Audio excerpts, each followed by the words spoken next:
Muito boa noite a todos. Estamos mais uma vez voltando aqui para estarmos fazendo a nossa live semanal, tendo em vista que essa semana a semana passada nós não fizemos a live do da segunda-feira, né? E só fizemos uma. E nessa noite agora nós estamos aqui para estarmos trazendo um conteúdo muito interessante, que é Orando pelas Autoridades, o Cristão e a Política. Está comigo nesta noite meu querido amigo, irmão em Cristo, pastor, admiro pra caramba ele, doutor em teologia, o cara é muita coisa.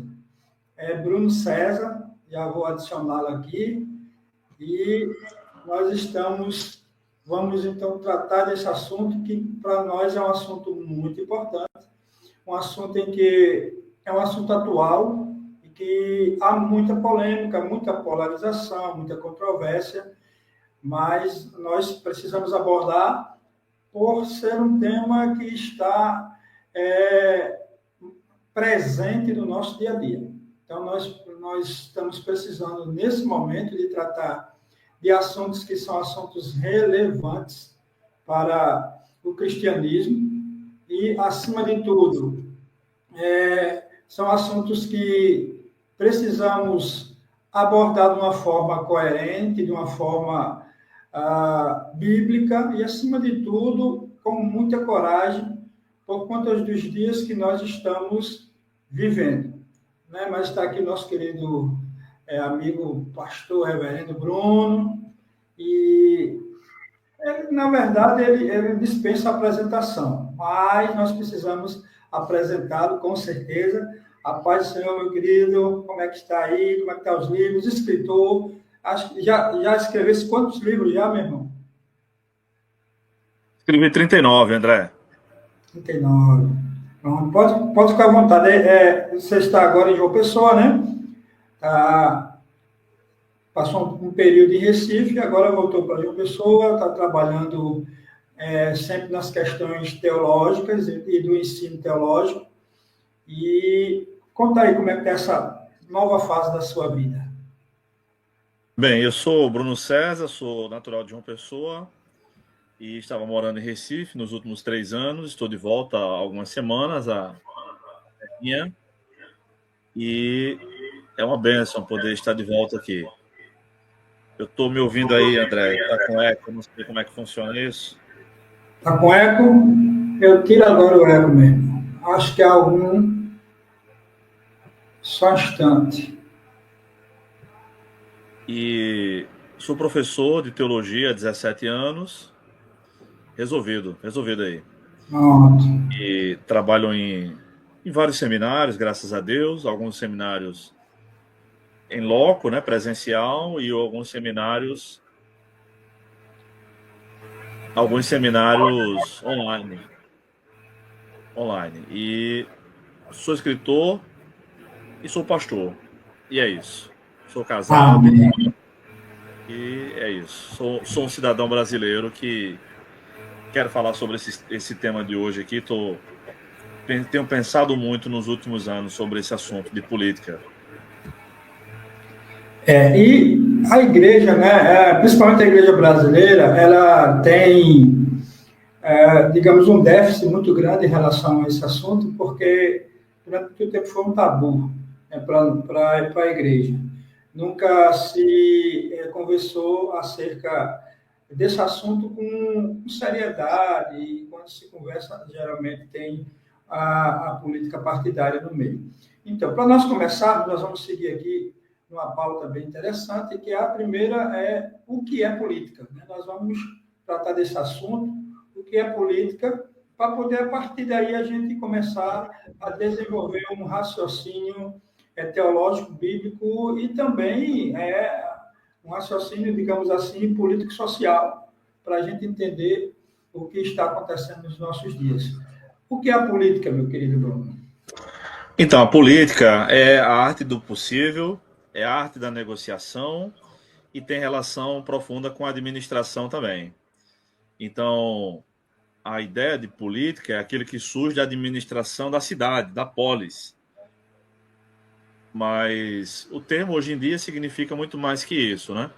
Então, a política está relacionada à administração de uma nação e os fragmentos disso. Os estados, os condados, onde há condados, os municípios e as micro-regiões. A política também, hoje em dia, traz a reboque a ideia também da politicagem. Tá com bastante eco, André. Se você tiver como resolver isso. Deixa eu resolver aqui. Porque senão o pessoal não vai conseguir ouvir. Eu acho que há algum dos.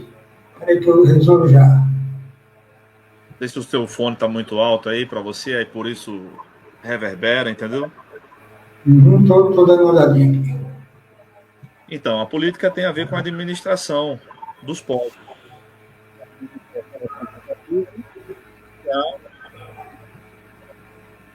Aqui no Brasil nós temos um modelo que é o modelo mais repetido no mundo. E os cidadãos votam, hipoteticamente, os cidadãos votam e são representados.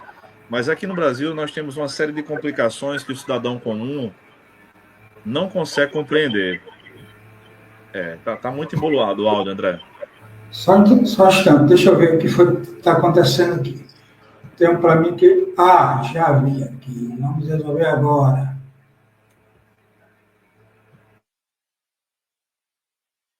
Pronto, acho que assim vai ficar melhor. Então, aqui nós temos um problema muito grande no Brasil, que é essa questão do coeficiente eleitoral.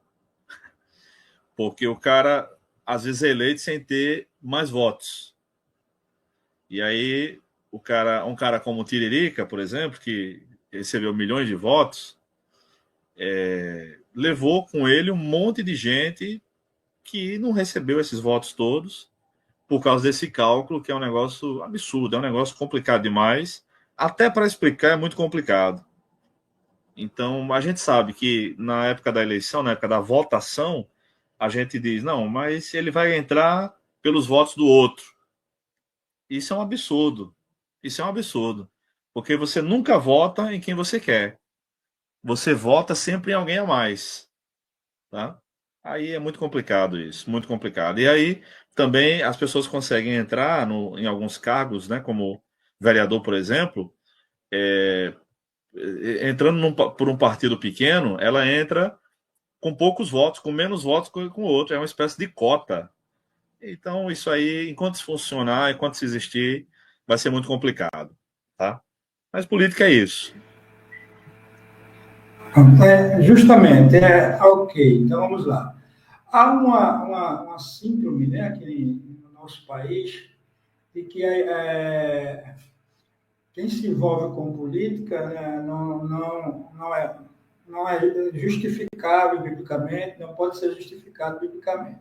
Então, a gente vai começar a partir do Antigo Testamento. Como a política no Antigo Testamento se desenvolvia e de que forma Deus trabalhava no meio político, até para favorecer a sua própria nação e a nação que ele escolheu. De que forma a gente pode visualizar essa questão?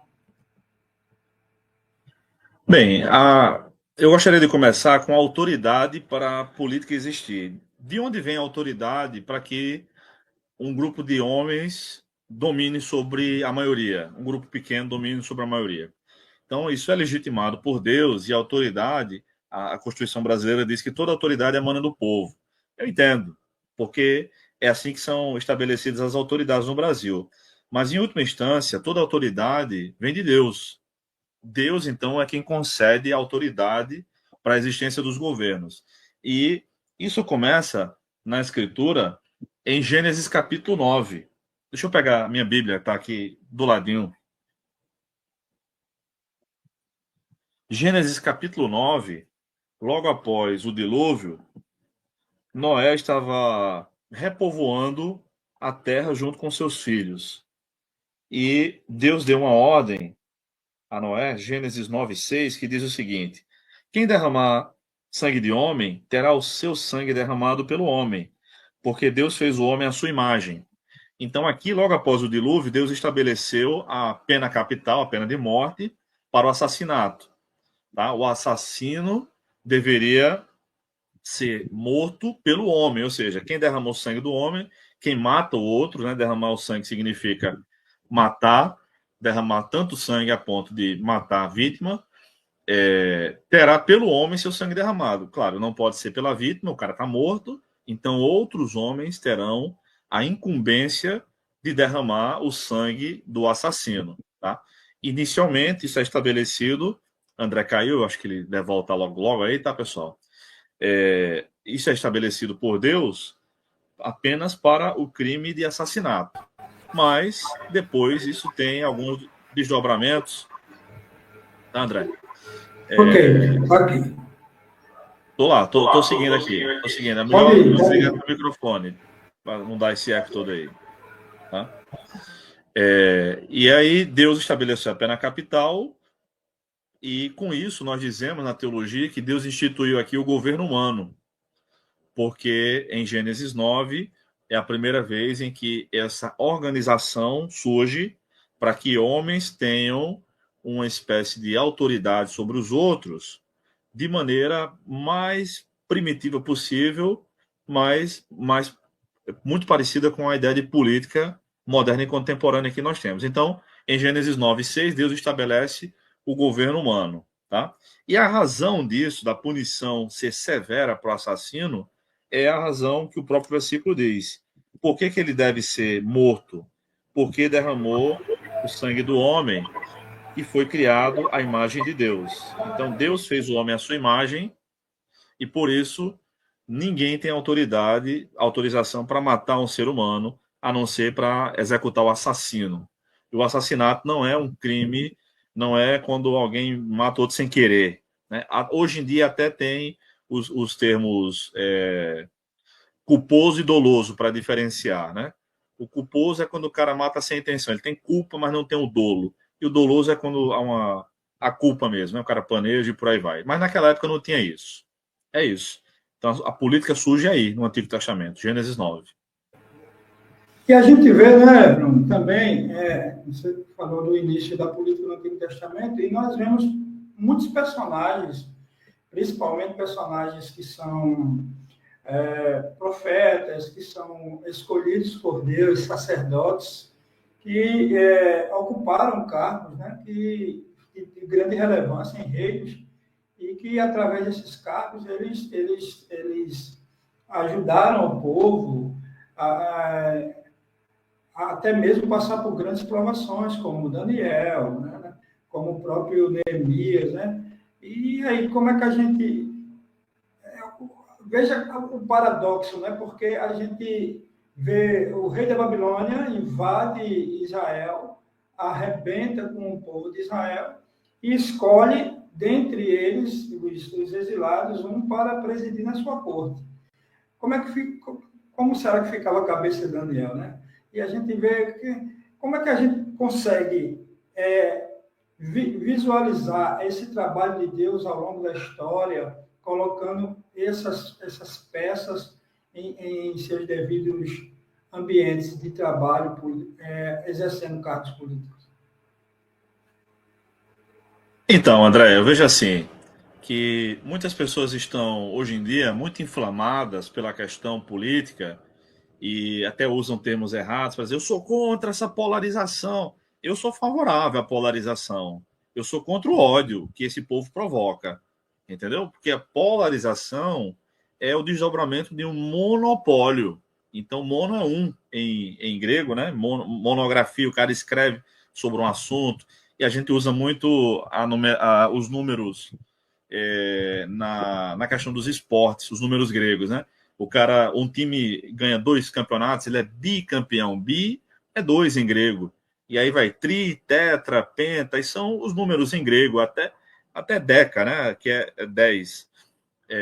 Então, assim, o problema não é a polarização, porque antigamente existia um monopólio, os políticos estavam todos satisfeitos, porque ninguém pensava diferente no Brasil, né? E se pensava, era silenciado ou não tinha direito a falar, porque só a televisão cobria tudo. Agora não, agora a gente tem internet, e com um negocinho desse aqui, a gente consegue se colocar no mundo, né? Então, tem gente que todo mundo dá sua opinião.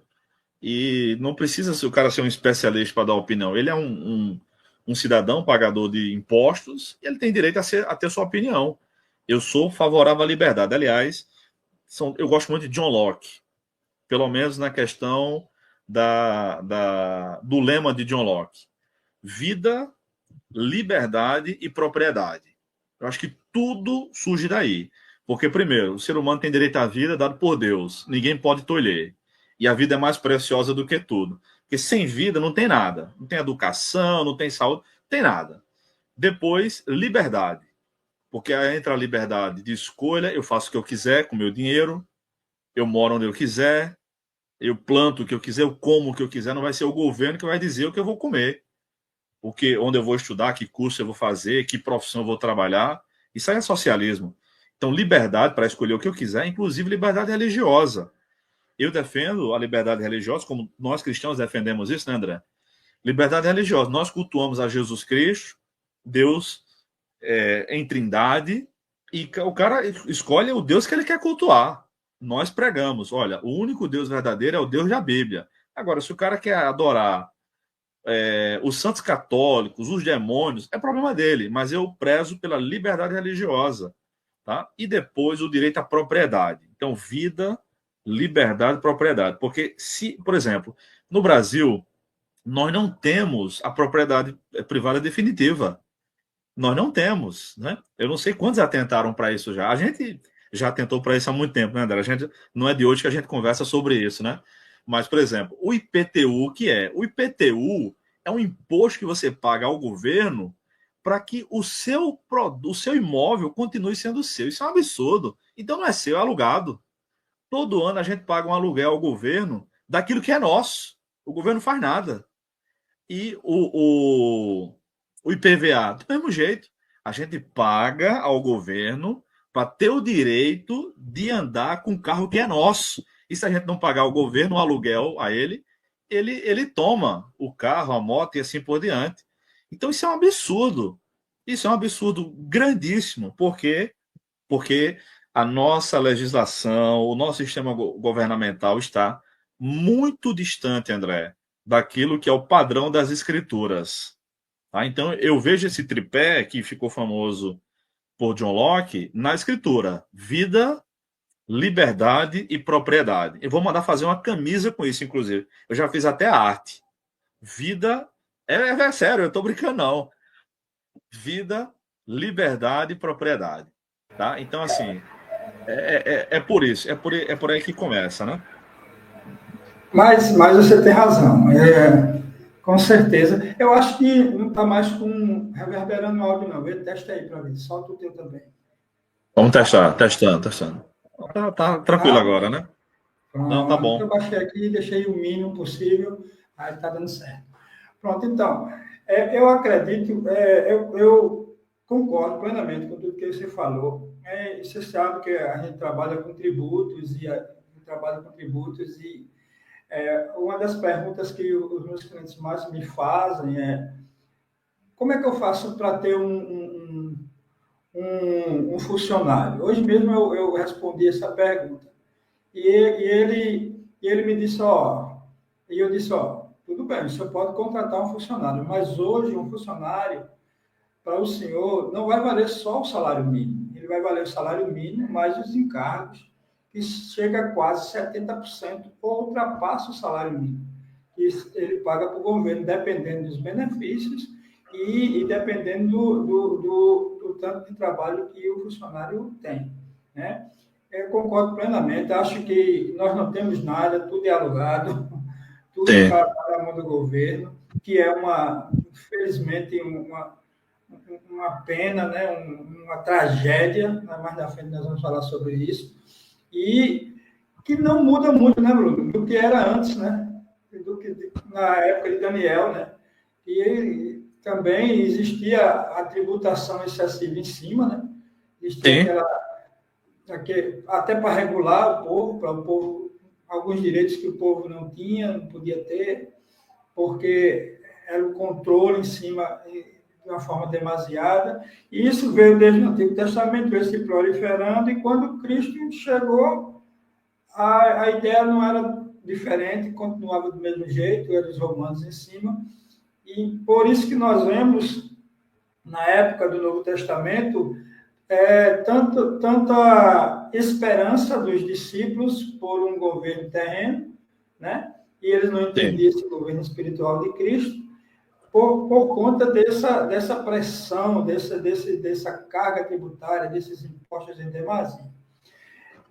Mas aí é onde está. Outra pessoa me perguntou, pastor, é certo a gente pagar imposto? Isso é uma pergunta até para Jesus fizeram, né? Jesus deu uma resposta, eu digo até uma resposta genérica, porque com certeza queriam pegá-lo em algum erro, né? Sim. Mas aprofundando um pouco mais, será e aí? Eu como cristão, eu pago, não pago, eu tenho uma empresa e a empresa vai aquele imposto excessivo e tal, e aí como é que eu faço? Eu dou a César o que é de César? Rapaz, essa pergunta é ótima. É uma bola rolada para chutar para o gol. Vejam só. Porque a nossa ideia aqui, né, André, não é só também ficar criticando o governo, mas oferecer diretrizes para o pessoal que está nos assistindo de que a Bíblia fala sobre tudo isso, tá? Então, a questão dos impostos é uma questão tão importante, que eu tenho pensado bastante nos últimos anos, e eu gostaria de, antes que eu esqueça, recomendar aqui o Ministério Fé e Trabalho em todas as redes sociais. Tem no YouTube, tem no Instagram, são as que eu mais uso, né? Tem no Telegram também, enfim, que é do irmão Antônio Cabreira. Ministério Fé e Trabalho é um ministério fantástico. Inclusive, Cabreira foi ministro da Agricultura e é um cara que tem aberto muito minha cabeça com as suas palestras, com as suas entrevistas, eu tenho visto bastante. Mas veja só, essa questão dos impostos sufocantes não é de hoje. Eu quero citar 2 exemplos bíblicos, tá? Agora, André, tá reverberando aí, parece que tem uns mosquitos. Tá ouvindo? Mas eu acho que essa... Deixa eu fazer um teste aqui. Vê agora. Era o ventilador? Melhorou? Melhorou.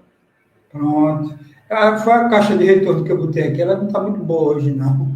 Deixa sem ela mesmo. Então, Vamos lá. tem 2 momentos cruciais na escritura sobre essa questão dos impostos. O primeiro momento é quando... Não, tá de novo, André. Tá de novo. Rapaz, Muito ruim. É melhor misericórdia. fechar, é melhor fechar teu microfone, senão o pessoal não vai ter como ouvir, não, depois. Vai ficar muito poluído o som, tá? Pra gente aqui tudo bem, mas depois o pessoal não aguenta ouvir. Tá do mesmo jeito, tá do mesmo jeito. Acho que a solução é essa, André. Tá? Veja só, tem 2 momentos cruciais sobre a questão dos impostos na Bíblia. O primeiro momento é quando Davi se prontifica a matar Golias. Que aí Saul é o rei, Davi é um garotinho ainda, um adolescente provavelmente, e a promessa do rei é a seguinte: o soldado que matar o gigante vai poder casar com minha filha, que o cara ia ter direito a uma mulher bonita e ser genro do rei. Então era bom em todos os aspectos. E também a sua família, ele e sua família nunca mais vão pagar impostos. Ah, meu amigo. Então veja que era a motivação máxima. E aí Davi fez com que a família toda fosse isenta de impostos. Todo mundo hoje em dia tem a história de um avô antigo que era para ser rico, mas fez uma besteira, né? A descendência de Davi pôde se alegrar porque não precisou mais pagar impostos. O segundo momento crucial na escritura sobre essa questão dos impostos é na divisão do reino. Então tem os 3 primeiros reis de Israel, Saul, Davi e Salomão, 40 anos cada um, né? Tem um pequeno período de intercessão que não dá 120 anos, tá? Dá uns 114, mais ou menos. Enfim, e quando Salomão morre, ele tem deixado um péssimo legado. Todo mundo lembra do Templo de Salomão, ótimo, beleza, tá? E, na verdade, seu pai, os méritos são seu pai, são Davi, que Davi deixou o reino pacificado para ele construir o templo, tá? E ele ainda levou muitos anos para construir. Mas Salomão deixou o reino com 1.000 viúvas para sustentar. 1.000 viúvas, nós estamos falando hoje, Israel tem 10 milhões de habitantes, menos habitantes que a cidade de São Paulo. O território de Israel é menor que o território de Sergipe. Sergipe é o menor estado brasileiro. Você imagina um estado do tamanho de Sergipe com 1.000 viúvas para o governo sustentar. Aliás, para o pessoal pagar imposto para sustentar. Não teve condições. Aí Roboão, filho de Salomão, assumiu e Jeroboão foi o representante do povo, que depois ficou sendo chamado como Jeroboão I, obviamente, né? Porque depois surgiu outro. Aí ele vai lá, fala com o público, fala com o rei Roboão e diz, olha, como é que vai ficar esse negócio aí? Porque tá muito pesado, os impostos muito pesados. Aí Roboão, jovem como era, inexperiente demais, consultou os sábios, os velhos sábios do seu pai. Os caras disseram, olha, se você se tornar servo desse povo, esse povo vai se tornar servo seu. É isso, é assim que vai funcionar. Aí ele não gostou, mandou uma mensagem lá no WhatsApp da sua galera na época lá, e a turma que nada, só chegando, né, as mensagens no WhatsApp do rei Roboão. Você agora é o rei, bota pra torar, bota pra cima, bota quente. 3 dias depois, Roboão chega pro povo e diz, o meu dedo mínimo vai ser mais grosso do que o pescoço do meu pai. O reino se rompe.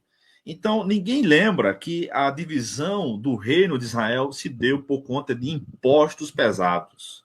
Tá? Então, impostos é um negócio muito sério. A cada 10 reais que nós ganhamos no Brasil, que a gente, na verdade, não ganha, né? A gente faz. A cada 10 reais que a gente produz para a gente, 10 reais, 4,50 vai para o governo. Isso é um absurdo. Tempos atrás, foi chamado de o quinto dos infernos, 20%. Quando a coroa portuguesa estava cobrando 20% de imposto do Brasil. 20% era o quinto dos infernos. Quando José, no Egito, propôs ao faraó 20% de impostos, foi para salvar a humanidade. E aqueles 20% de impostos, durante 7 anos apenas, não era a vida toda, era para os 7 anos de fome que viriam. Tá? E foi suficiente para salvar todo mundo. Aí hoje, 45% de impostos, o governo está terminando o ano com déficit. Com déficit, mesmo que já tenha tido um rombo de 30 bilhões. Gente, André sabe muito mais do que eu tudo isso. André é contador. André é contador, tá? Eu estou tentando mostrar para todo mundo que está vendo aqui, eu não estou explicando para André. André sabe disso, mas melhor que eu. Melhor que eu. Muito mais. Agora a gente está conversando aqui para mostrar para vocês que estão nos assistindo como é grave a situação. Então não é, eu gosto de Lula, eu gosto de Bolsonaro. Isso aí é o que a mídia quer que vocês discutam. Tá? O problema é muito mais sério. Muito mais sério. Então vejam só. Pagar impostos ou não pagar? Né? Que foi a pergunta de André originalmente. Eu estou me estendendo de propósito aqui. Claro, Jesus disse para dar a Deus o que é de Deus e a César o que é de César. Significa que teria que pagar impostos. E ele mesmo pagou impostos, tá? Agora, em vários momentos da escritura e da história do cristianismo, nós vemos que a desobediência civil é uma alternativa válida. Por exemplo, o rompimento das 12 tribos foi uma espécie de desobediência civil. Nós não vamos pagar isso, nós vamos ser escravo para que o rei, você pague aí as suas 1.000 madrastas, viúvas? Não, assim não dá. Assim não tem condições. A gente vai morrer de fome, tá? E é por isso que tem gente passando fome. Qualquer sacolinha que a gente faz no mercado, André, é 100 reais, 150 reais. Não dá, amigo, não dá, tá? Não dá. E eu não vivo com salário mínimo, eu fico pensando, e quem vive? E quem vive, como é que faz? Né? Como é que faz? Gente, então assim, eu acredito que eu não sou um anarquista, eu não acredito que a gente deve viver sem Estado, zero Estado. Não tem como, tá? Agora, eu posso, mas daqui a pouco a gente vai comentar quais são os limites do Estado. Até onde vai o poder do governo?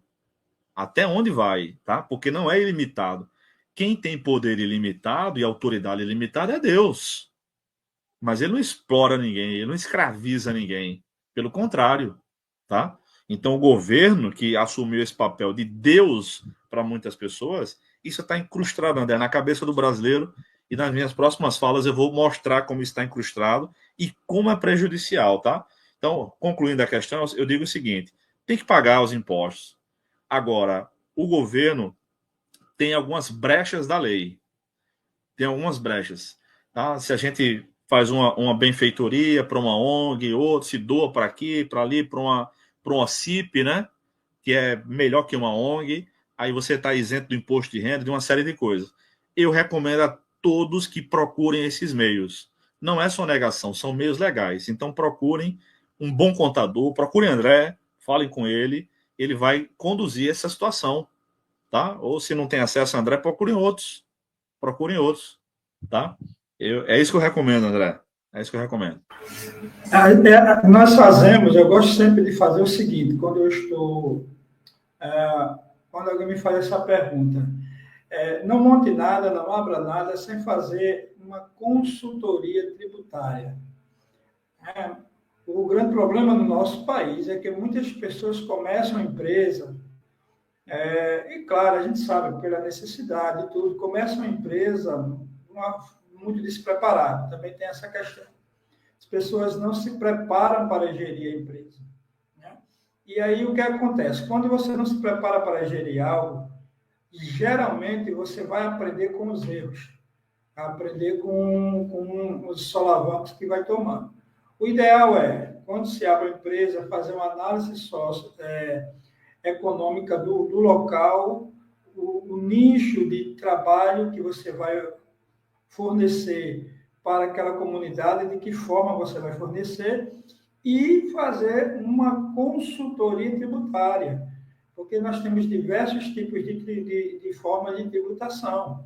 Né? Hoje tem o MEI, que muita gente, é uma coisa que o pessoal usa muito, e muitos até esquecem de ter um controle em cima do MEI. E havia muita gente com o MEI cancelado por conta de comprar em outro estado e não pagou o imposto de barreira, e foi lá e cancela. Então, tem essas problemáticas. Mas o que concordo muito bem com o Bruno, existe um limite, com certeza. E o que aconteceu no início dos 2 reinos lá em Jerusalém, Israel, foi justamente uma revolta, digamos assim, cabível, né? Uma revolta totalmente justa e de uma forma até pacífica, porque teve quase confusão, né? Pacífica. Então, já que você vai continuar com a sua opinião, a gente vai por aqui, você vai sozinho, vai caminhar só. Então, o brasileiro, ele precisa muito disso, porque o brasileiro, ele confunde muito paz com passividade, né? Confunde demais. Então, no nosso país, estamos aqui no Brasil, trazendo aqui para a nossa realidade, vamos aqui começar a trabalhar um pouco da nossa realidade, porque a gente tratou um pouco do Antigo Testamento, do Novo, também o princípio da igreja dos primeiros séculos. Não tem nem que a gente falar muito sobre política, porque a igreja foi caçada, né? Foi perseguida, primeiro, segundo, até o 3º século, sabe melhor do que isso. Mas aí depois tem uma reviravolta. A igreja se transforma naquilo que ela estava sendo perseguida, que é na Idade Medieval, em que a igreja impõe os impostos. Né? Interessante, nesse período. E que também foi alvo de revoltas, e revoltas justas, e o próprio Martinho Lutero foi um dos que encabeçou isso, e os reformadores de uma forma geral. Passou todo esse período, chegamos na Idade Moderna, estamos na nossa época. Brasil, vamos falar agora de Brasil. Como a gente pode trabalhar essa questão da política dos nossos dias, principalmente nos nossos dias contextualizados, onde você falou muito bem, Bolsonaro, Lula, e a metade gosta de Bolsonaro, a metade gosta de Lula, e o Brasil vai afundando. A grande questão é essa, né? Você falou com muita propriedade. Hoje nós estamos com um rombo tributário do déficit público, porque o pessoal confunde. Não, o Brasil não tem dívida externa. Não é bem assim. Né? Existe um déficit público que o governo, quando a economia está mal, para ele controlar a inflação, controlar algumas coisas, ele vai vendendo títulos do governo, e esses títulos, os cidadãos vão comprando e ele paga esses títulos quando puder e tal, aí vai gerando esse acúmulo, de uma forma bem resumida, porque isso é bem complexo, vai gerando esse acúmulo de dívida para a população. E já passamos aí de 400 trilhões nesse ano agora. É um negócio absurdo, né? Como a gente pode orientar a igreja num momento tão crítico como nós estamos vivendo agora? Então, a Bíblia tem muitos princípios e fala muito sobre política. Não é à toa que a Bíblia diz que Deus estabelece reis e remove reis. Reis são políticos. A Bíblia diz também que Jesus é o Rei dos Reis, é o Senhor dos Senhores. Nós vemos bons políticos tementes a Deus em toda a Bíblia. Por exemplo, eu mencionei há pouco José no Egito, que foi um homem usado por Deus, que Deus lhe deu muita sabedoria para administrar os recursos necessários e deu também a revelação do que aconteceria, tá? Isso não ocorrerá necessariamente com todos os políticos tementes a Deus. Agora, a gente entende que os princípios dados na Escritura servirão para todos em todos os tempos. Por exemplo, a Bíblia diz para não usar suborno para com as autoridades. A Bíblia diz para usar balança justa, efa justo, injusto, com H-I-N, né? Injusto, tá? Uma cacofonia aqui. Ou seja, medidas justas no comércio, tá? Então, tudo isso tende a médio e longo prazo dar bons resultados, tá? E não somente em termos econômicos, mas o que antecede a economia é a moralidade. Porque se o cara acredita que, por exemplo, um bandido é prejudicial, ter muitos bandidos no país é prejudicial para o país, para a economia, para a moralidade, ele tem um pensamento ruim, uma visão de mundo ruim.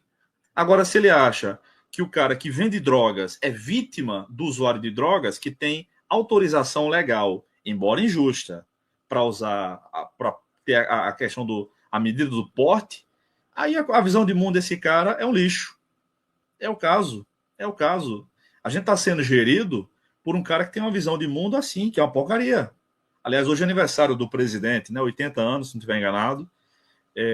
Na verdade, ele nasceu dia 25 de outubro, em Caetés, Garanhuns, e foi registrado dia 27, tá? Até a data de nascimento dele é falsa. É um absurdo um negócio desse. Então, assim, tem muitas medidas que podem ser tomadas, tá? Nós temos uma vantagem e uma desvantagem em relação ao tamanho do Brasil. A vantagem é que quando aperta em uma área do país, os impostos de outra área cobrem aquela área que está apertada. A desvantagem é que é grande demais. O Brasil é um continente. Tá? Então, assim, aqui caberia vários países da Europa. Tem até mapas disponíveis na internet, onde as pessoas veem, né? Tal país, a França é tamanho de São Paulo, a Alemanha é tamanho de Minas Gerais, não sei o que, é tamanho da Bahia, a Croácia é tamanho da Paraíba. Ou seja, caberia vários países da Europa aqui, tranquilamente, né? Que a maioria é bem pequeno mesmo. Então, assim, André, eu tenho para mim que não tem uma coisa só que vá salvar o Brasil, tá? Mas um conjunto de boas ações a médio e longo prazo. E por que eu acho que isso é possível? Porque já aconteceu. Aqui no Brasil mesmo, não só fora. No Brasil, no início dos anos 90, quando eu era criança, a superinflação chegou a 1000% ao ano no Brasil. 1000% ao ano, meu querido jovem aí, que tem menos de 30 anos, que está achando que igreja primitiva era comunista, a inflação no Brasil era 1000% ao ano. Então funcionava o seguinte: qualquer mercadinho desse de bairro tinha 2, 3 funcionários com aquelas maquininhas de precificar os produtos o tempo todo. Sem nenhum exagero, a gente passava por um corredor do mercado e a gente vai fazendo a feira, né, em zigue-zague. Vai no corredor, vai em outro, vai enchendo o carrinho. Se alguém por acaso dissesse, eu vou voltar lá naquele corredor para buscar uma coisa, como a gente faz hoje, porque esqueceu ou porque vai pegar os frios por último, né? Enfim, quando chegasse lá, muito provavelmente o preço estaria alterado.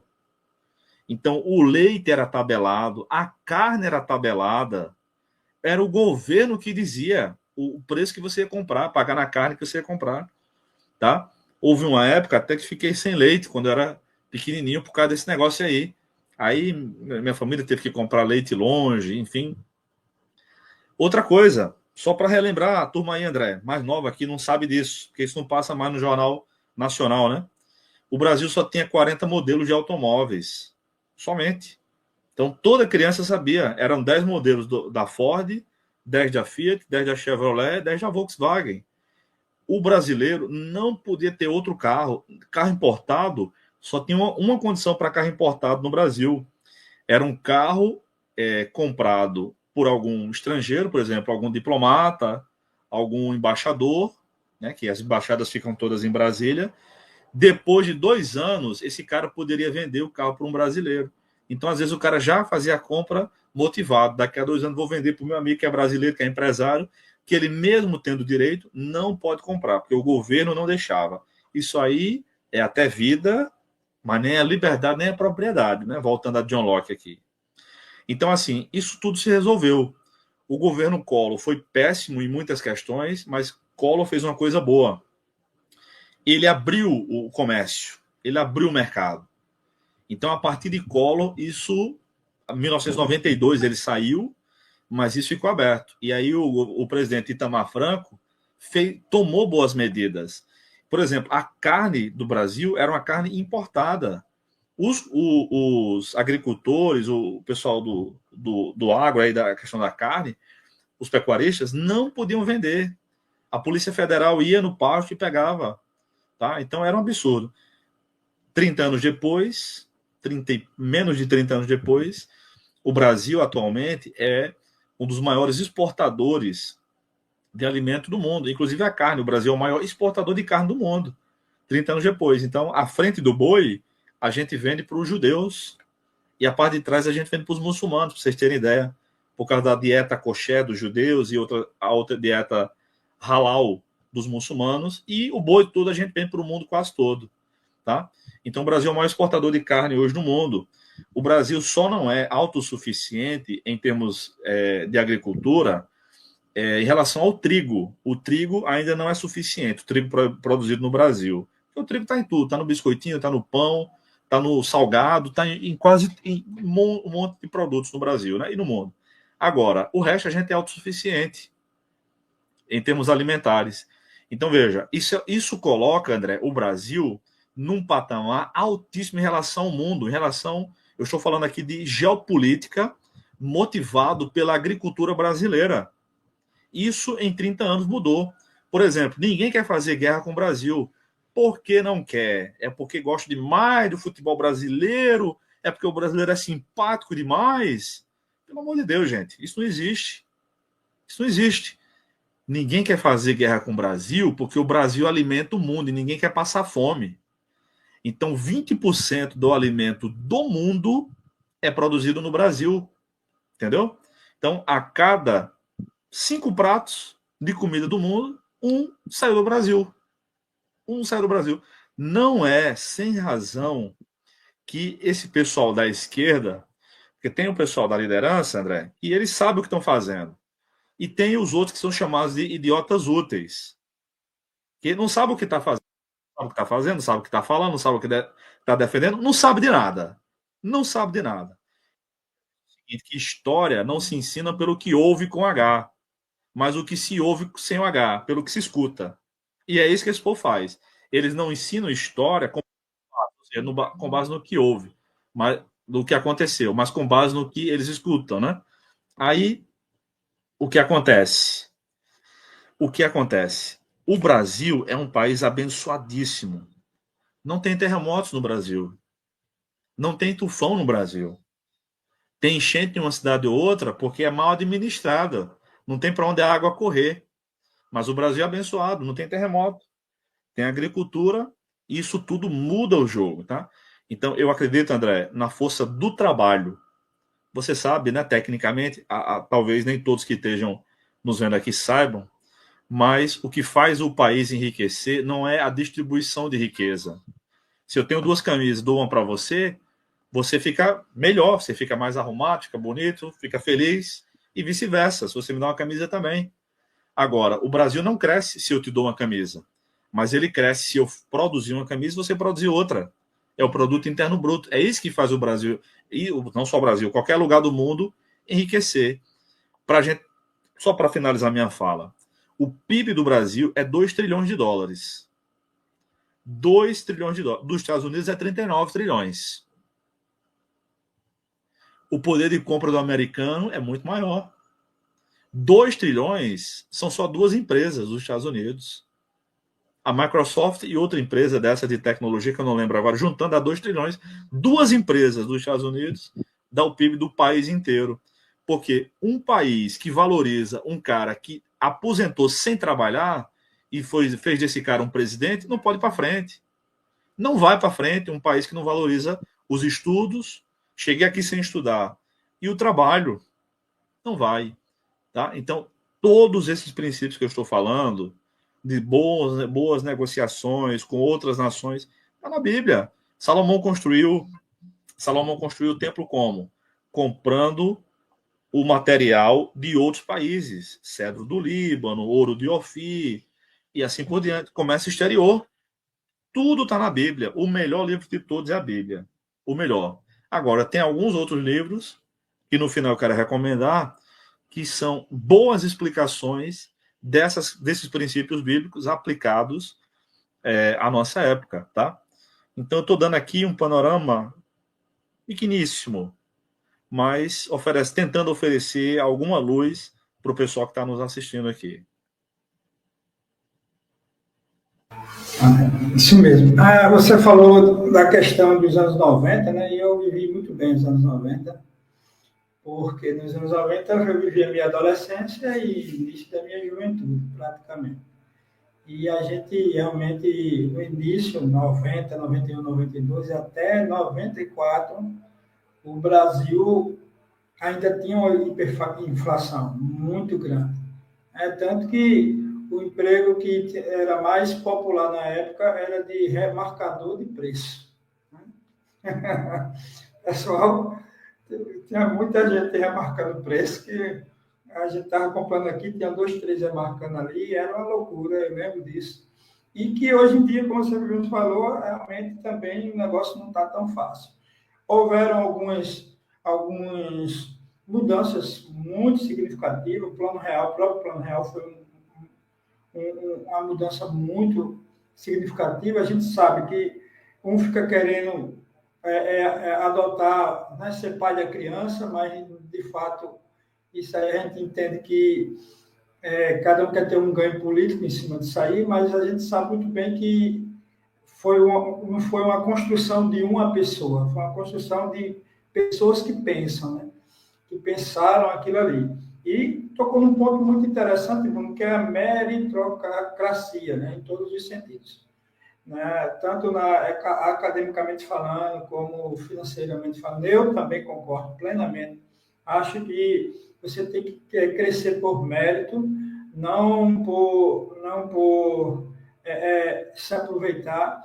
E a questão, a analogia, né, da camisa que você fez é interessante, que me lembrou até um vídeo de um senhorzinho, né, que explica como os sistemas econômicos bem explicados, né, de uma forma bem prática. Ele diz: o comunismo, você tem 2 vacas, o governo toma mais 2, mata. Não sei se você já viu esse vídeo, é bem interessante. Mas ele resume de uma forma muito prática isso aí. E já pegando esse gancho aqui do querido, do vídeo lá, a pergunta ali, eu tenho visto essa pergunta diversas vezes, e às vezes até meus ouvidos gritam com as respostas, e algumas respostas que algumas pessoas dão. Principalmente alguns quando falam, o cristão pode ser de esquerda, o cristão pode ser comunista, né? E até confunde os sistemas, porque o comunismo é um sistema social e o socialismo é o sistema econômico do comunismo. Então, uma coisa é muito intrínseca na outra. E essa pergunta nos anos 90, você nem fala, não tem como fazer, porque era algo muito definido, cristianismo e comunismo.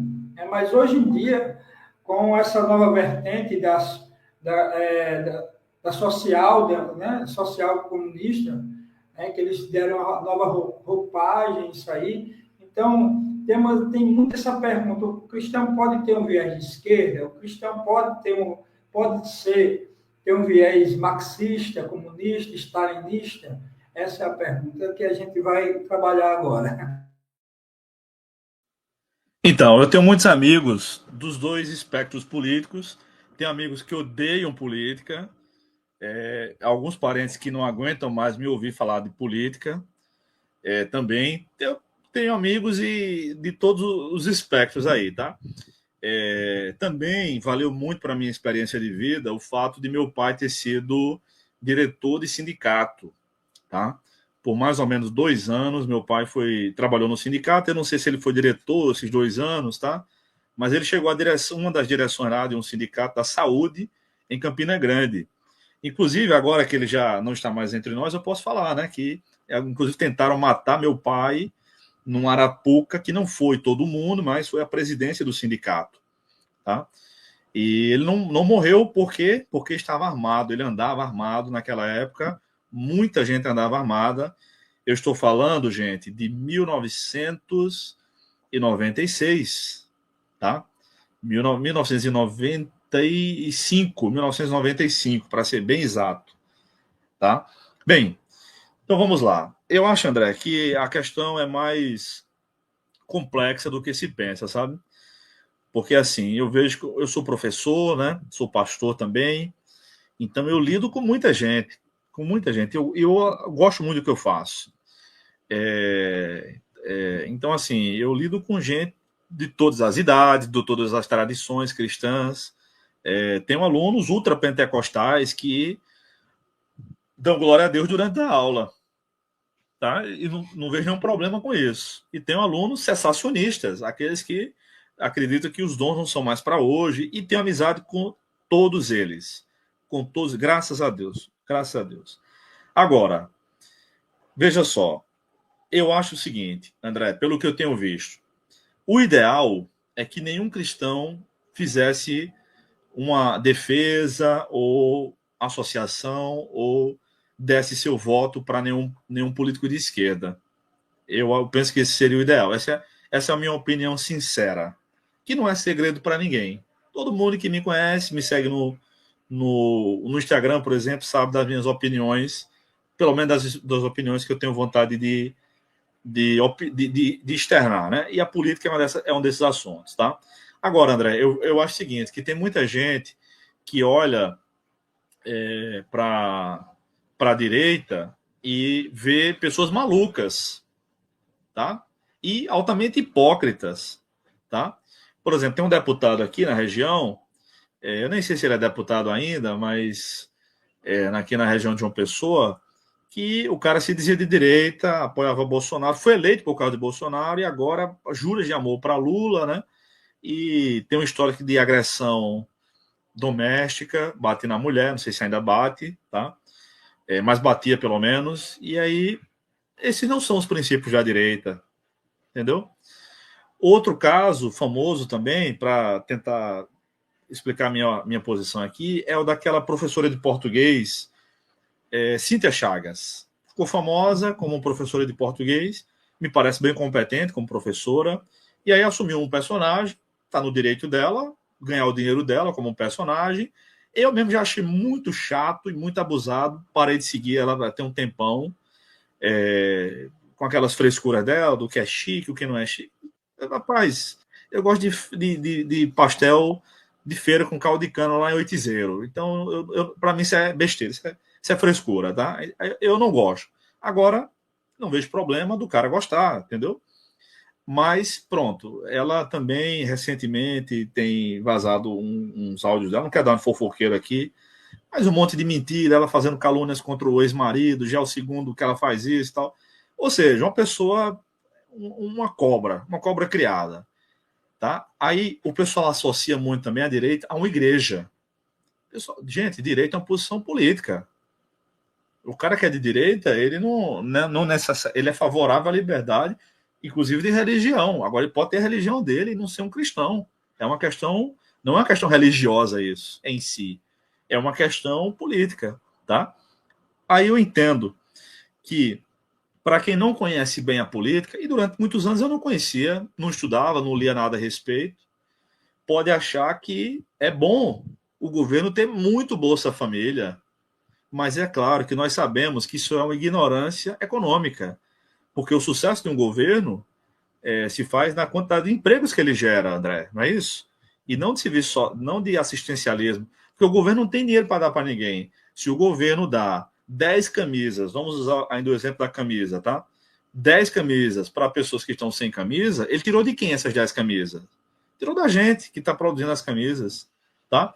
Isso não é bacana. Eu não estou falando de emergencialismo, tá? O cara tá para morrer, aí não, aí teve uma enchente, caiu as casas, tem que usar os impostos para dar casa para esse povo mesmo, tá? Agora, o cara que é jovem, saudável, que pode trabalhar, que tem força, aí o governo vai ficar pagando para esse cara. O princípio bíblico é o seguinte: não quer trabalhar, não coma. Olha, até a Bíblia dá liberdade até nisso. Você não é obrigado, não, filho, a trabalhar, não. Mas agora é o seguinte: você não quer trabalhar, não vai ser pesado para ninguém. Não coma. Não coma, tá? Aí tem gente que diz: nossa, como Paulo era grosso. Era nada. Ele estava resolvendo um problema da igreja. Era nada, tá? Então, assim, André, eu sei que tem alguns irmãos, não sei até onde esse vídeo vai chegar, a gente nunca sabe, né? Mas eu tenho alguns irmãos, alguns amigos queridos do interior de São Paulo que falaram comigo: não, professor, não existe não cristão de esquerda. Gente, existe o mundo ideal, existe o mundo real. No mundo real, eu tenho vários amigos que são de esquerda e são cristãos e são bons cristãos. Agora, eu acho que todos eles são ignorantes em relação à política. E não é segredo, eu não estou xingando eles aqui. Eu acho que eles não conhecem o suficiente, tá? Não conhecem. Ah, mas Bruno, você está xingando eles de burros? Não estou. Não estou. Algumas pessoas que eu tenho em mente agora, enquanto estou falando, são mais próximas, são inclusive muito inteligentes. Agora, eu acho que eles desconhecem o que é a boa política, tá? Que, na verdade, os ideais de esquerda são maquiavélicos. Ninguém numa campanha eleitoral vai dizer: gente, eu sou ateu e tem mais, eu sou favorável ao aborto. Se o cara disser isso, ele não ganha eleição. Nós vimos isso, né, André? Você lembra? Fernando Henrique Cardoso, antes de ser presidente, ele estava quase eleito prefeito de São Paulo. Tirou a foto na cadeira do prefeito, não saiu no jornal antes. Mas aí teve uma pergunta de um jornalista que derrubou ele. Professor, o senhor acredita em Deus? E ele enrolou para não dizer que era ateu. Todo mundo sabe, Fernando Henrique Cardoso está com uns 90 anos mais ou menos, é ateu até hoje, né? Quando a mulher dele também era, Dona Ruth Cardoso, quando ela morreu, não teve cerimônia nenhuma, né? São ateus mesmo. E ele perdeu a prefeitura de São Paulo por conta disso, tá? Mas depois ele foi eleito presidente do Brasil 2 vezes seguidas. Em 94 foi eleito, né? Em 98 foi reeleito, quebrando inclusive a lei que era contrária à reeleição e tudo mais. Então, assim, esse pessoal de política de esquerda, a dica que eu dou, André, uma dica só, para não ficar complicado para ninguém. Uma dica só. Você vai adotar um espectro político, é um grupo, é um pensamento que os caras estão fazendo. Ah, Ciro mudou de partido agora, né? Saiu do PDT, foi para o PSDB, alegando que ele quer disputar o governo do Ceará. Para cima da gente, André, com essa conversa mole? Ele vai ser. O Alckmin saiu, ele vai ser a cartada do PSDB ano que vem. Né? Tudo bem. Né? Quem não acompanha não entende, né? Então, a dica que eu dou, André, para finalizar, é o seguinte: olhe quem os políticos que você pensa em votar admiram e defendem fora do país. Quem é que eles admiram? Como é que está o país desse cara? Então, o Lula, por exemplo, Lula admirava o Ahmadinejad, do Irã, um cara antissemita. Lula diz que os judeus são nazistas. Os judeus são nazistas, Lula disse. Cara, não tem condições, meu. Uma vez conversando com um cara, uma pessoa sobre política, ele disse, mas você acha que faria um trabalho melhor que... Aliás, ele perguntou assim, você acha que o Tarcísio, governador de São Paulo, faria um trabalho melhor? Eu disse, eu faria um trabalho melhor que Lula. Eu. Imagina Tarcísio. Primeiro, eu não ia roubar, porque eu não sou ladrão. Não ia roubar. Eu não ia colocar ninguém com cargo político nos ministérios, ia botar com cargo técnico. Ia deixar o barco andar. Não tem o que fazer. Tá? Então, a dica que eu dou, André, é o seguinte. Para o pessoal de esquerda, olhe para com quem os políticos brasileiros se associam fora do país. Como é que anda o país deles? Como é que anda a administração? Então, eu acredito, resumindo, que o ideal é que não houvesse cristãos na esquerda, mas infelizmente, tá? E às vezes eles cegam de um jeito que mesmo quando a gente mostra os argumentos, cara, mas você vai defender isso? Esse cara tá defendendo o aborto. Ele está defendendo o casamento de pessoas do mesmo sexo. Não, mas não é bem isso. Então, problema seu, cara. Cara, eu tô cada vez mais sem paciência, André, por esse tipo de coisa. Por exemplo, com feminista, eu não converso. Tá? Não, mas vamos resolver. Eu não tenho nada para resolver. Eu não converso com feminista. Entendeu? Por exemplo, só para dar um exemplo. Ah, mas você não tem paciência? Não tenho. Sobre política, eu não converso com feminista. Quer conversar sobre a Bíblia? É o único assunto em comum. Se quiserem. Com feminista, por exemplo, eu não tenho. Então, assim, quando eu vejo um cara idolatrando o Lula, idolatrando a esquerda, eu digo, cara, você sabe que eles defendem aborto, defendem a liberação de drogas, defendem o casamento de pessoas do mesmo sexo, defendem impostos mais altos, tudo que eu sou contrário. Aí o cara diz, eu sei. Aí eu não converso mais. Entendeu? Então, é um direito meu. Se eles querem conversar, conversem. Eu não converso. Entendeu? Só registrar aqui a presença de algumas pessoas que estão conosco, pastor Emar, lá de Salvador, sempre nos acompanhando. Shalom, estou gostando muito. Pastora e professora Divânia Fontes, também de Sergipe, nossa querida pastora, está nos acompanhando, saudou com a paz, isso no YouTube, no Instagram, nós temos algumas pessoas nos acompanhando, nós temos aqui a dona Renata Almeida, missionária Renata Almeida, quero trazer a senhora aqui, viu, dona Renata?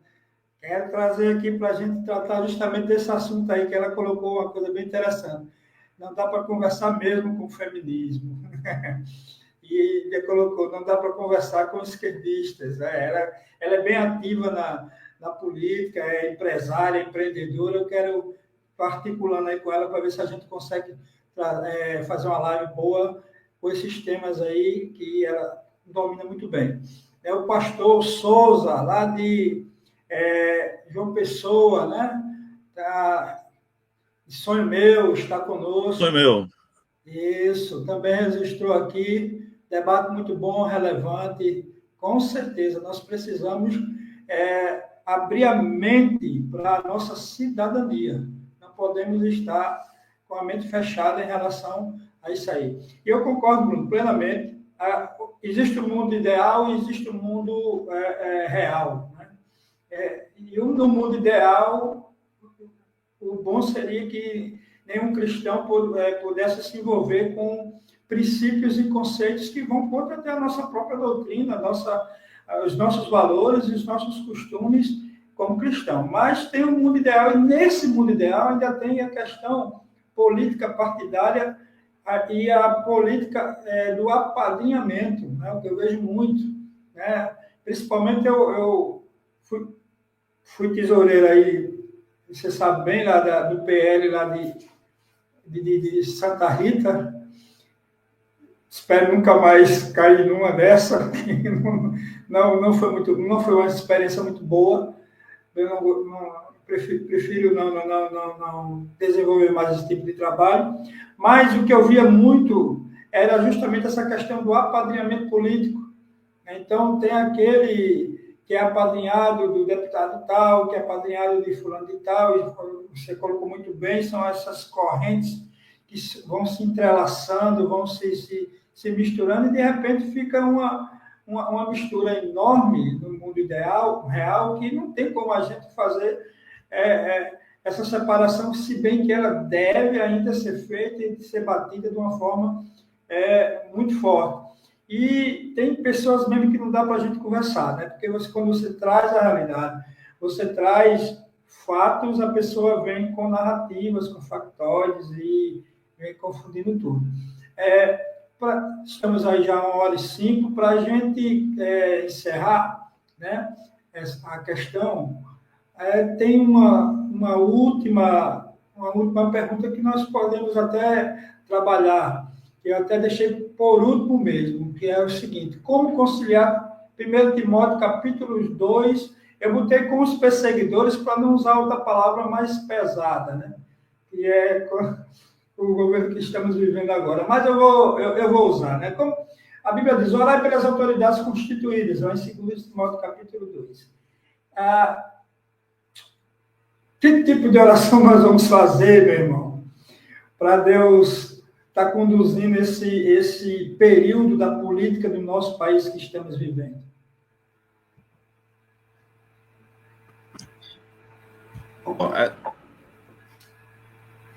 Muito bem, veja só. A questão da oração que Paulo recomenda, 1 Timóteo capítulo 2, fala sobre o culto de oração da igreja de Éfeso e das igrejas da região, que Timóteo era uma espécie de bispo, né? André, tá com muito chiado, André. É melhor deixar tudo. Perdão, esqueci de ligar, meu irmão. Pronto. Então, 1 Timóteo capítulo 2 regula o culto de oração das igrejas, da igreja de Éfeso, onde Timóteo era o pastor local, e Timóteo também, como a gente sabe, é uma espécie de bispo das igrejas da região de Éfeso. E uma das questões importantes era a oração pelas autoridades. Agora, muita gente acha que essa oração é pedindo a Deus que abençoe as autoridades. E, assim, em nenhum momento o texto diz isso, tá? Veja só o que diz o texto. 1 Timóteo capítulo 2 diz: antes de tudo, exorte que se façam súplicas, orações, intercessões e ações de graças por todos os homens. Então, todo tipo de oração, 4 modelos são mencionados aqui, dando a ideia de uma totalidade, todo tipo de oração por todos os homens. A igreja deve orar por todos. E aí ele cita um exemplo mais, vai do geral para o específico. Pelos reis e por todos que exercem autoridade, para que tenhamos uma vida tranquila e serena em toda piedade e honestidade. Então a igreja deve orar pelas autoridades pelo bem da própria igreja. É isso. Pelos reis e por todos que exercem autoridade, para que tenhamos uma vida tranquila e serena. Então isso aqui contrasta diretamente, André, com aquelas pessoas que dizem que seria bom se o Brasil passasse por uma perseguição religiosa, por exemplo. E graças a Deus, esse tipo de comentário não existe mais depois da pandemia, né? Porque nem foi uma perseguição religiosa, veio para todo mundo e foi muito ruim, como todo mundo sabe, né? Foi ruim em todos os aspectos, tá? Então, assim, a igreja deve orar para que o governo não atrapalhe o andamento da igreja, para que a igreja ande em vida tranquila e serena, tá? E não é desejando perseguição que a igreja vai prosperar. É orando para que Deus nos conceda essa vida tranquila e serena. A igreja não depende da tribulação ou da perseguição para crescer, por exemplo, tá? Em Atos capítulo 9, verso 31, eu vou ler aqui, André, pessoal, diz assim: assim a igreja desfrutava de paz em toda a Judéia, Galiléia e Samaria, sendo edificada e vivendo no temor do Senhor, e crescia em número pela coragem vinda do Espírito Santo. Atos 9, 31. Esse texto é o que encerra a narração da conversão de Paulo. Então, quando Paulo se converteu, aquela perseguição cessou. E o que aconteceu com a igreja? Se desviou? Não. Continuou crescendo, só que agora crescia em paz. Então, a igreja cresce debaixo de perseguição, cresce quando está em paz. A perseguição não faz a igreja crescer, o Espírito Santo é quem faz. E a perseguição não purifica a igreja. Quem purifica a igreja é o sangue de Cristo, como diz 1 carta de João, capítulo 1, tá? Então, perseguição não é bênção. Não é bênção. E não precisa ser muito inteligente para entender isso. Porque na perseguição que acontece, como na Nigéria, por exemplo, os cristãos estão sendo assassinados. Em outros lugares do mundo, os cristãos estão apanhando e as mulheres cristãs estão sendo estupradas. Crianças e adultos cristãos estão sendo escravizados. Tem pastores que estão pagando, comprando como quem compra um escravo, para dar alforria, para dar liberdade para esses cristãos. Como é que um negócio desse é bênção? Ah, não, mas eu sei tantos testemunhos no meio da igreja perseguida. Claro, filho, claro. Deus não vai parar de operar porque a igreja está sendo perseguida, não. Deus é Deus. O reino dos céus, Jesus disse, Mateus capítulo 13, uma das 7 parábolas do reino, é semelhante a o fermento. É a única vez que o fermento tem um bom símbolo na Bíblia, é um bom sinal. É quando é comparado ao reino dos céus, porque cresce sem a gente saber como, tá? Então, essa oração não é necessariamente em prol da bênção dos políticos ou das autoridades. E outra coisa, Vandré, que talvez nem todo mundo saiba, é que quando Paulo escreveu isso aqui, quem era a autoridade a que ele estava se referindo? Era Nero. Era Nero. Aliás, Paulo morreu debaixo do reinado de Nero. No máximo, no ano 68, né, a tradição católica diz que a data da execução de Paulo foi 25 de janeiro. Por isso, 25 de janeiro é o dia de São Paulo, inclusive o dia da cidade de São Paulo, e por coincidência é o aniversário da minha sogra também. Então, eu nunca esqueço, porque sempre é aniversário da minha sogra. Tá? Então, a autoridade aqui era o imperador maluco, perseguidor de cristãos e de judeus. E o que é que a igreja deve fazer? Deve orar. Claro que deve orar. Deve orar porque quando o Estado está fazendo o seu papel direitinho, é bom para todo mundo, inclusive para a igreja. Tá? A gente não pode esquecer também, André, de que Paulo mesmo, alguns anos antes de escrever isso aqui, escreveu que Jesus veio na plenitude dos tempos, Gálatas 4:4. E o que é essa plenitude dos tempos? Os historiadores cristãos interpretam isso, e eu acho que eles estão mais ou menos certos com isso, é que, claro, foi o tempo que Deus já terminou, né? Óbvio, mas também o período em que Jesus nasceu e o cristianismo se desenvolveu era um período de muita prosperidade por causa de 3 aspectos. A Pax Romana, que era a paz em todo o império, as estradas romanas, que estavam a todo vapor, o que possibilitava que os missionários cristãos se espalhassem por todo o reino, e a língua grega, o grego koiné, que havia sido implementado por um império antes, o Império Grego de Alexandre, que fez a helenização, a gregalização, impondo o grego de modo tal que os romanos não impuseram o latim sobre o grego. Então, os cristãos tinham paz para viajar, estradas e uma língua em comum. Tá? E Deus é quem governa tudo isso. Agora, veja, essas 3 questões vieram por meios políticos. Políticos. A paz, as estradas e a língua. Tá? Então, Deus usa todo esse cenário, no passado e no presente. Então, quando a igreja ora mesmo com afinco para que Deus dê liberdade, Deus dê paz, para que tudo esteja em paz. Porque, veja só, sei que eu estou me estendendo, se o pessoal não ficar, não sustentar, não tem problema, eles voltam para assistir o final depois, tá? Mas esse assunto é muito importante. Veja só, nós somos pastores, e como pastores que somos, se a gente pudesse, abrir 10 igrejas por ano, ou mais, não era isso? Pagando obreiro, construindo templo, comprando cadeiras confortáveis, tudo que a igreja precisa, né? Precisa, né? Um som de qualidade. Todo pastor sonha com isso. Eu também sonho. Tá? Agora, se o Estado não está fazendo. O que é o Estado? O Estado é o povo, a terra e suas leis. Isso é o Estado, que não muda. O governo muda, o Estado não muda. Tá? O povo, a terra e suas leis. Então, veja só: se o governo está fazendo direitinho o seu trabalho, significa que os cristãos, como todos os outros, vão ter mais dinheiro no bolso. Os cristãos com mais dinheiro no bolso vão fazer o efeito cascata.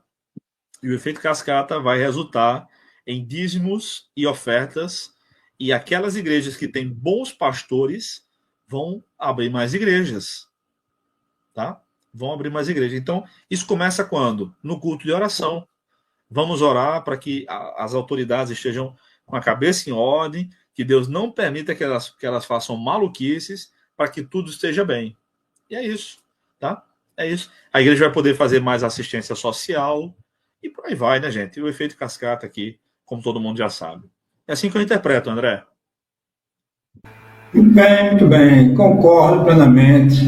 A dona Renata também, ela também participativa, falou, temos que orar para Deus fazer uma varredura e limpar o país de todos os corruptos do poder. Muito bem.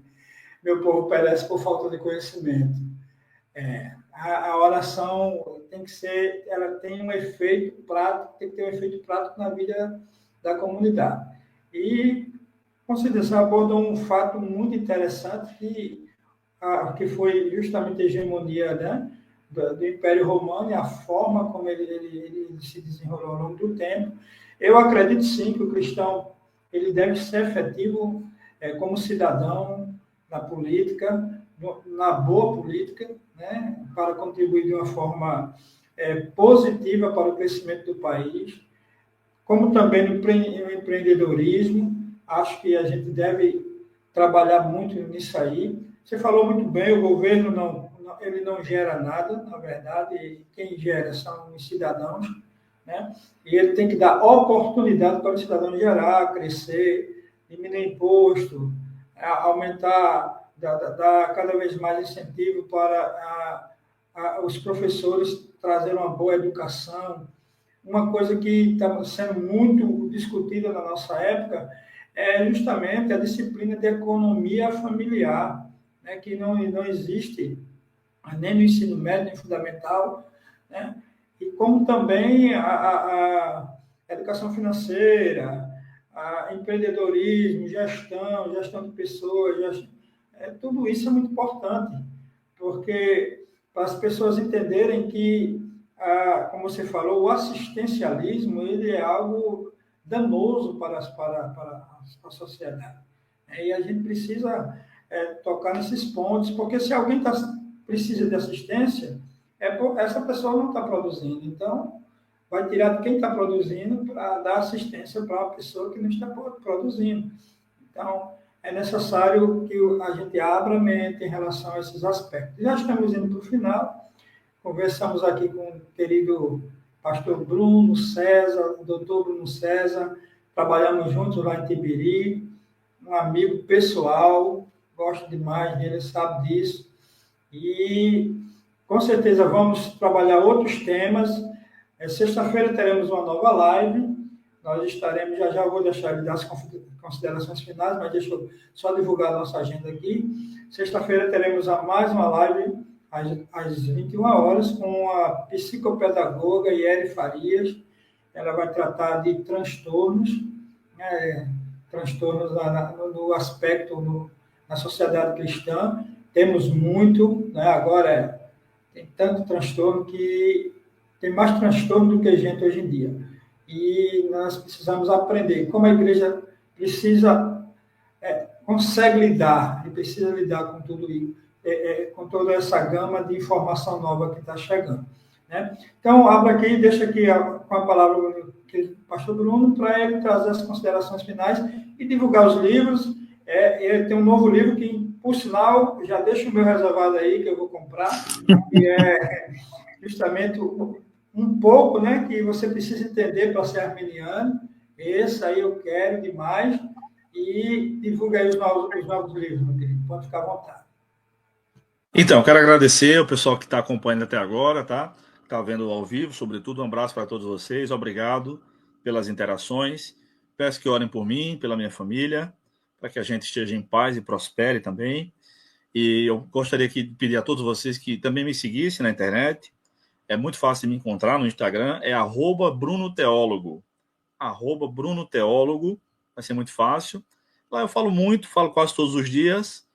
Divulgo meu trabalho, meus livros. E também agora o Instituto Antioquia, que é um seminário com proposta diferenciada, que eu estou começando, e com alguns cursos de pós-graduação livre em teologia. Nós estamos com um curso em andamento, que é em Cristologia Trinitária, uma pós-graduação em Cristologia Trinitária, comigo e com o pastor Alcimar.